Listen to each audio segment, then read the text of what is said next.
জীবও কেটে নিয়েছে। যা দেখলাম, মাননীয় মুখ্যমন্ত্রীর কাছে দৃষ্টি আকর্ষণ করছি, এই জায়গাটা ধরা পড়েছে। উনি যেমনভাবে কথা রেখেছে, আইনের শাসন, এদেরকে ফাঁসি দেয় না তো এনকাউন্টার করে। আমি দাঁড়িয়ে আছি সেই সূর্যপুর, যে সূর্যপুরে গত শনিবার একটি নাবালিকা বৈকাল 4টে থেকে খুঁজে পাওয়া যাচ্ছিল না। এলাকার মানুষ খোঁজাখুঁজির পরে সিসিটিভি ক্যামেরায় তারা দেখতে পায়, সারা রাত ধরে তোলপাড় করে এবং পুলিশকে জানায়। পুলিশ কিছুটা সহযোগিতা করলেও পরে ঠিকমতো তাদের সঙ্গে থাকেনি বলে জানা যাচ্ছে। ঠিক সেই জায়গায় দাঁড়িয়ে সেই নাবালিকার দেহ কিন্তু একটি পুকুর থেকে উদ্ধার হয়েছিল এবং 4 জনের নাম সেখানে উঠে এসছে।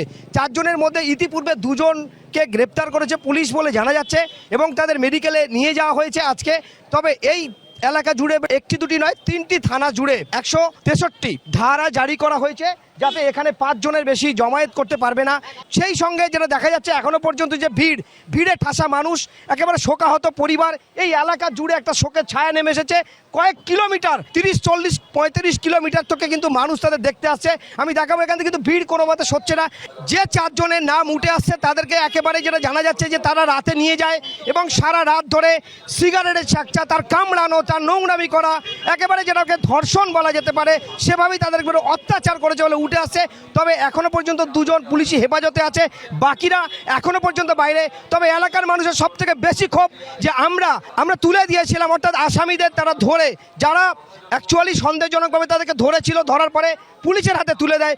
পুলিশের হাতে তুলে দেওয়ার পরে জানা যাচ্ছে পুলিশ পুনরায় এক বিজেপির মণ্ডল সভাপতির কথা, অর্থাৎ বিজেপির মণ্ডল সভাপতি শান্তনুর মণ্ডলের কথায় অনুযায়ী পুলিশ কিন্তু ছেড়ে দেয়। কিন্তু শান্তনী মণ্ডলের কথা ছাড়া হয়েছে না উপর থেকে কোনো ফোন এসেছিল, সেই জন্য ছাড়া। পুলিশ কেন তাকে ছেড়ে দিল, যার জন্য সবথেকে বেশি ক্ষোভ তৈরি হয়েছে এই এলাকার মানুষের।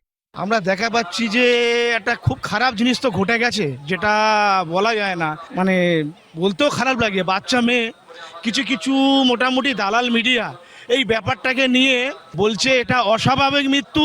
আর তরুণী তো নয়, আমরা দেখছি প্রত্যক্ষদর্শী যারা আছে, মেয়েটা একেবারে 11 বছরের মেয়ে, তার সঙ্গে এই পাশবিক যে অত্যাচার করেছে, হ্যাঁ, এই জিনিসটা তো মানে খুব খারাপ। বডিটা দেখেছেন কিভাবে অত্যাচার হয়েছে? হ্যাঁ, তার মোটামুটি চোখ তুলে নিয়েছে, জীবও কেটে নিয়েছে। যা দেখলাম, আমরা মাননীয় মুখ্যমন্ত্রীর কাছে দৃষ্টি আকর্ষণ করছি, এই ব্যাপারটা এই জায়গাটা ধরা পড়েছে। উনি যেমনভাবে কথা রেখেছে, আইনের শাসন, উনি যেন এদেরকে ফাঁসি দেয়, হ্যাঁ, না তো এনকাউন্টার করে। এই আবেদন মাননীয় মুখ্যমন্ত্রীর কাছে আমরা রাখবো। দেখুন, কামড়ে তো নিয়েছে বাচ্চা মেয়ে, ঠিক আছে, সেই অনুযায়ী সে একজন বিকেল 5টার পর থেকে বেরিয়েছে। একদিন আগে খুঁজে পায়নি, সকাল 5টা 6টার মধ্যেই ভোরে খবর এসছে, সিসি ক্যামেরা দেখিয়েছে। সিসি ক্যামেরা দেখার পরে সেই লাশটা দেখছে, এই ব্যাপার তারা তদন্ত করে দেখেছে, 6টার মধ্যে একটা লাশ পাওয়া গেছে। ফাঁসি চাই। যা ঘটনা ঘটেছে এই নিয়ে বলছি, এই নিয়ে একটা তদন্ত লাগান, ফাঁসি চাই আমরা।